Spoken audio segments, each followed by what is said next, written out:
Hello everyone, I'm back for Monday Musings video, and I'm going to show you today just how versatile you can just how versatile Tim Holtz products are. I use a lot of products. I use mainly Tim Holtz because I think he is the most versatile. Yeah, he's grunge and yeah, he's vintage, but you know, he can also be flowery and shabby chic and things like that. It just depends on the colors you use and how you use them. But I really like, if you've watched my videos for a long time, you'll know that I like to take a die or a stamp or something and make it, use it for something that's totally different from what the intended purpose was.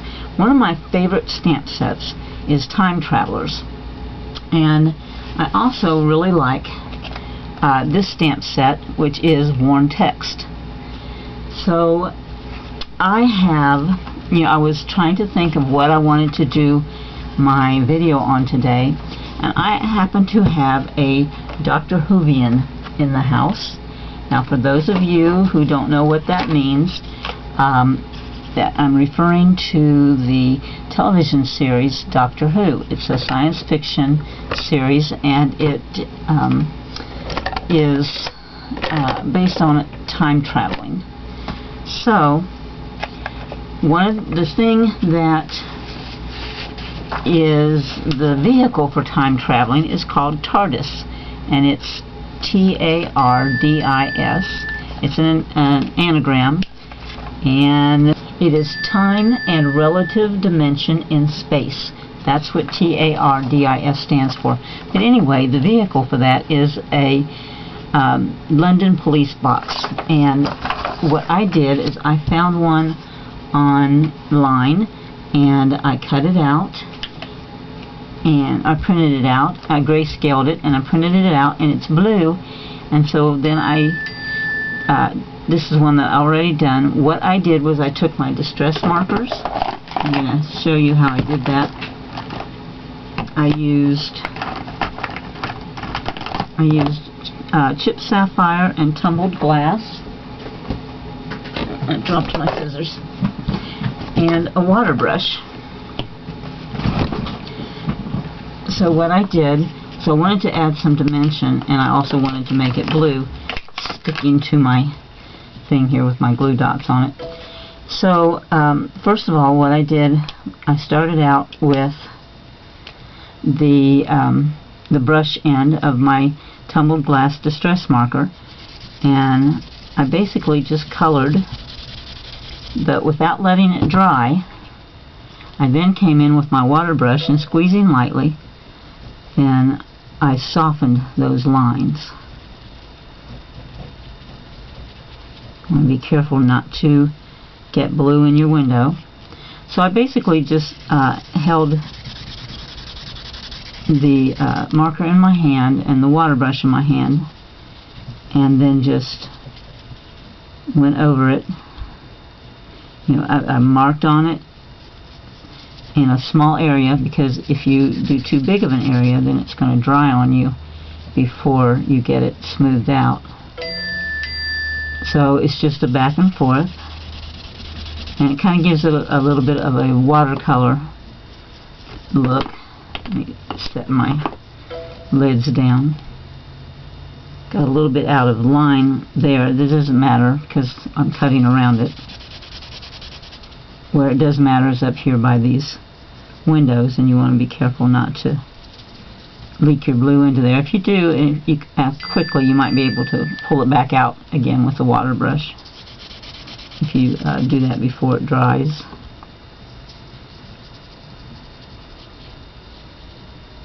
So I'm just basically filling this in.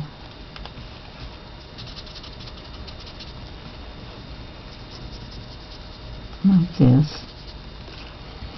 And I did the same thing for the side of the box. I'm going to do this quickly for you.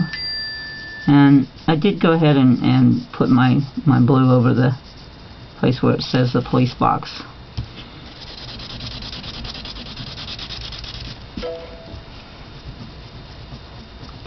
So I'm doing this much faster right now than I did my first one, just so that I can finish, because then there's another dimension to this coloring that I want to show you.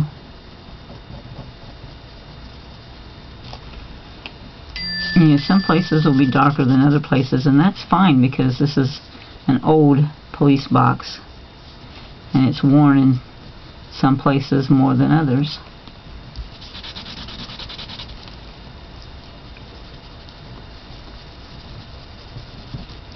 So I'm just working my color out. I'm laying it in, and then I'm smoothing it out with the water brush.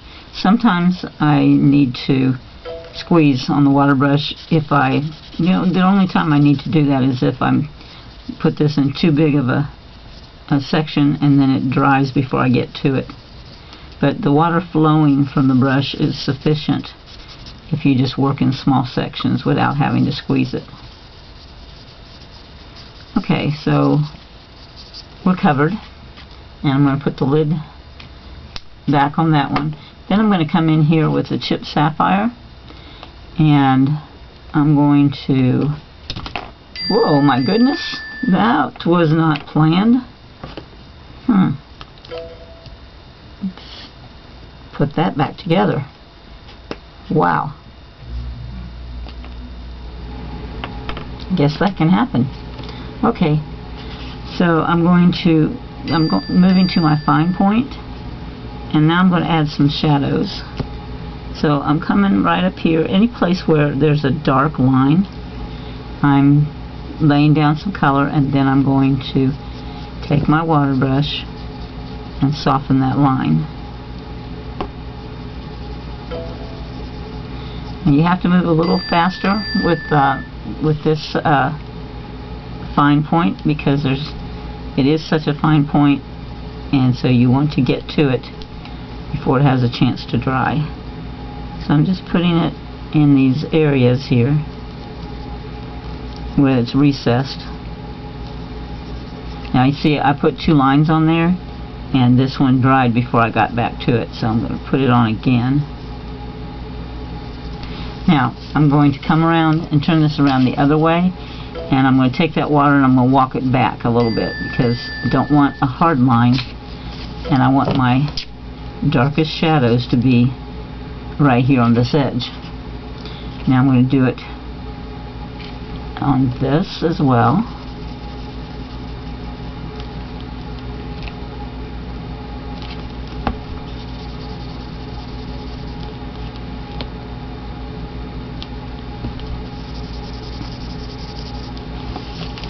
Turn it over.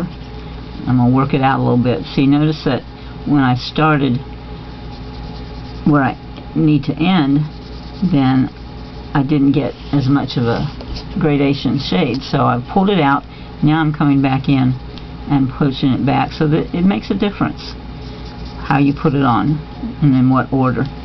Okay, and then I'm going to take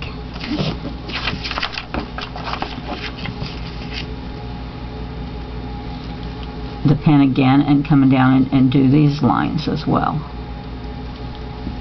It takes such a little bit of ink, and it really doesn't take any time, and it gives your two-dimensional picture some 3D look.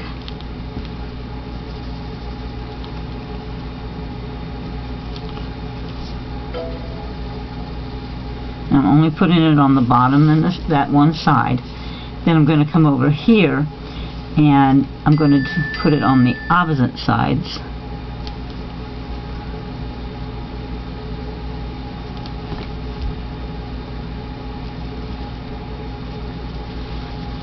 I found that if you use the brush end like we were when we were coloring the entire box, it lays down just a little bit too much ink, and I had trouble controlling it. So I switched to the sharp end, to the fine point. Okay, and I think I need a little more, and that's because I need to push it out first. instead of pushing it in. So try to remember to do that.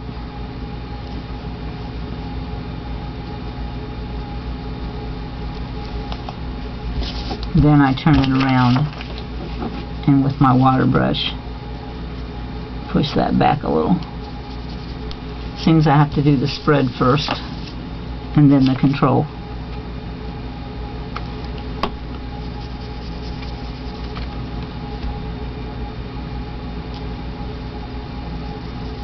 I'm working with chipped sapphire right now.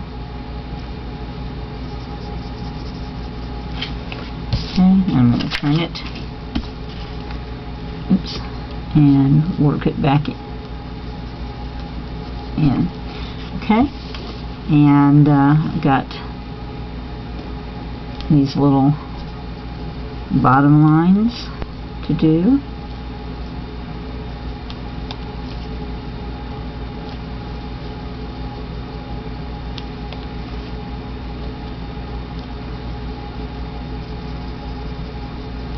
Yeah, I'm not being really particular. I'm making sure I get it in the right spot, but then I'm just kind of having fun coloring.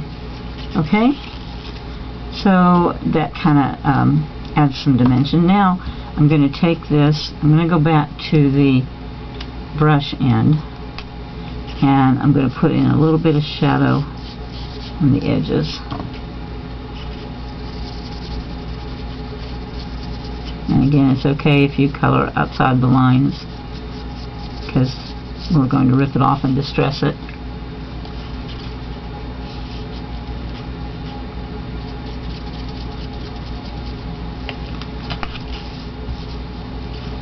So we just seem to need that little bit of definition down there.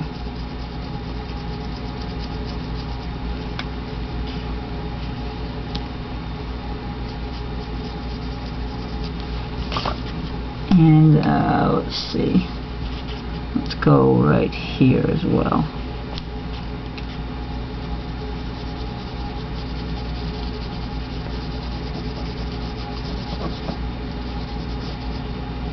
Softening my lines out, and I think I'm going to put, I'm still using the brush tip, but I'm not putting any pressure on it so that I can get a fairly thin line down to here. Let's turn it this way and walk it out,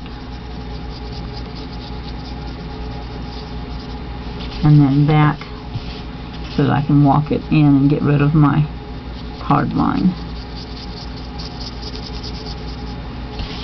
Okay, so I think that that's pretty good, and then I cut it out.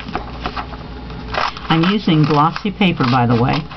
I think that you could use stamping paper pretty easily, but I wanted to use the glossy paper because I did not want my distress marker to soak in and dry up before I was ready for it to dry. So I'm cutting pretty close to that, but I'm not really caring if I get right up on there or not. This off of here again. Now, we didn't do anything to those windows, but because we put all that blue around it, it makes it look a lot lighter in those windows. So then I'm taking my edge distressor, and it's a little difficult to work with because this paper is so thin, but you can get it done, and the messier the better. I have to find a way to hold on to it.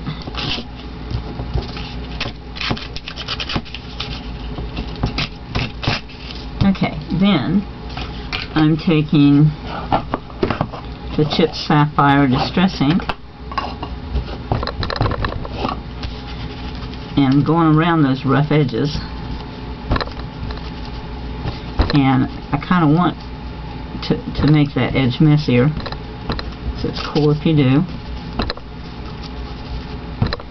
And if you have some white showing, then you want to put your blue on it. Now that looks just a little bit too bright, doesn't it?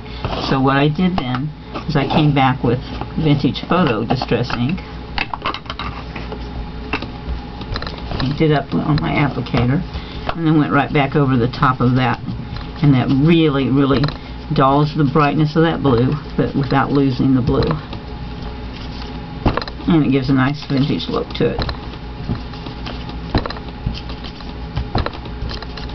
Okay, so there is my police booth, or my TARDIS. My time and relative distance dimension, my time and relative dimension in space machine. You can tell that I'm not a Whovian. So then I took one of Tim Holtz's, I think this is 3x5 maybe. Let's check it out.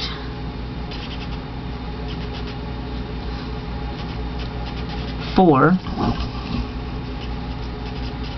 by 6. This is a 4x6 burlap panel. It has the backing right here so that you aren't stretching your burlap. You have a nice solid surface to work on.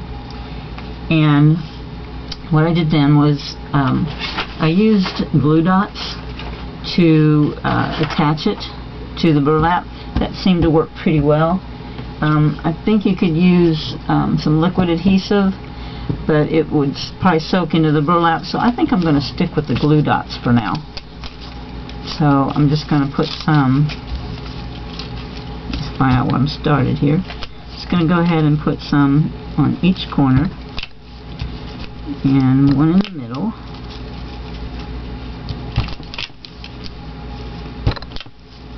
And you know, I'm thinking maybe I need to put one on each side there. Okay. And then what I've done here as well is I've taken the Vintage Photo Distress ink and I have inked my edges of the burlap panel. Now, this is kind of rough on your sponge applicator, so you might want to just maybe have one sponge that's dedicated to this kind of burlap background inking only. So that gives that a nice frame. And then I'm putting it pretty much in the center. My glue dots. So, you know, I wanted something else on there. So that's where the Time Traveler stamp comes in. So I took this guy, well, and I also took, wasn't sure which ink I wanted to use, because I'm using packaging, the plastic packaging, and you want to save that when you open things. And so I stamped one of them with archival ink and one of them with StazOn ink. Now the StazOn ink dried a lot quicker than the archival, but the archival gives it a much better, darker stamp. And then I also stamped TARDIS, and I stamped it in the StazOn as well. But you know, you kind of want to decide which look you want.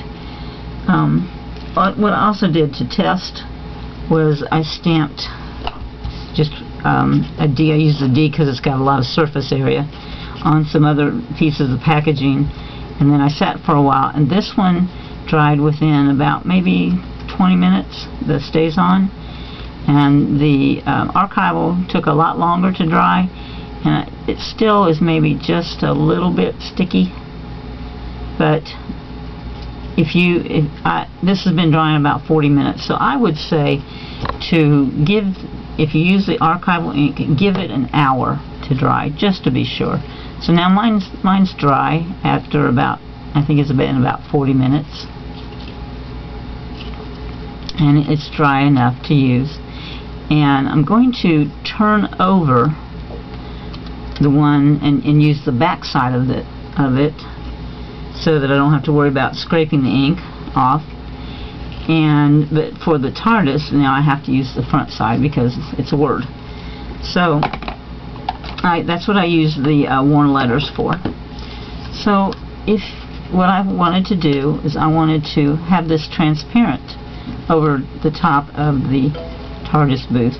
And so that looks nice, but with the StazOn, you can see the Time Traveler pretty well, but you can't really see the TARDIS. So let me switch and go to this one. Now that is quite, you can see that really well. So let's see. So do I want that, or do I want this? You know, it's up to you. I think I'm going for the archival one, and I'm just going to set it. I'm going to kind of offset it here. I don't really want him to cover up the windows, or I could go over here with it. That might work better. So I want to cut this pretty close.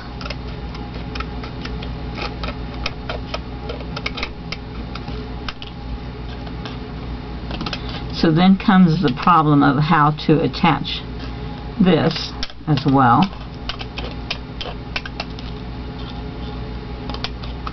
So let's see how glue dots look on that. I'm going to put it on my my tester, and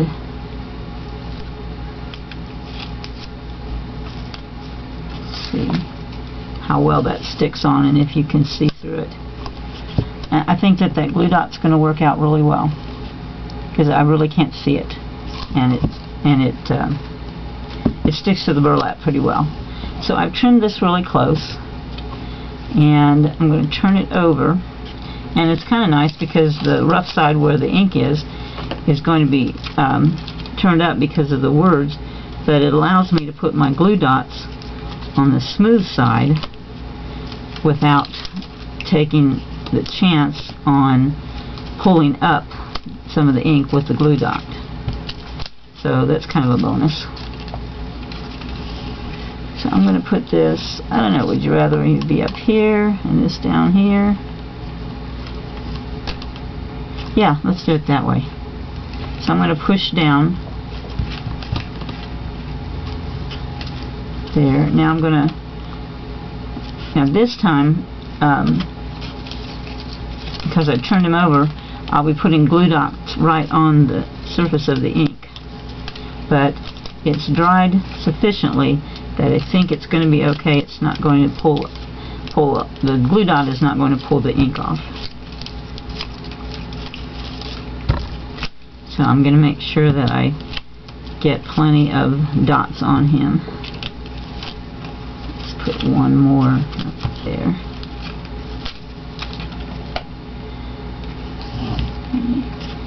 And let's just kind of slide him a little bit underneath the TARDIS piece. Okay, so there we are. I think that's pretty cool.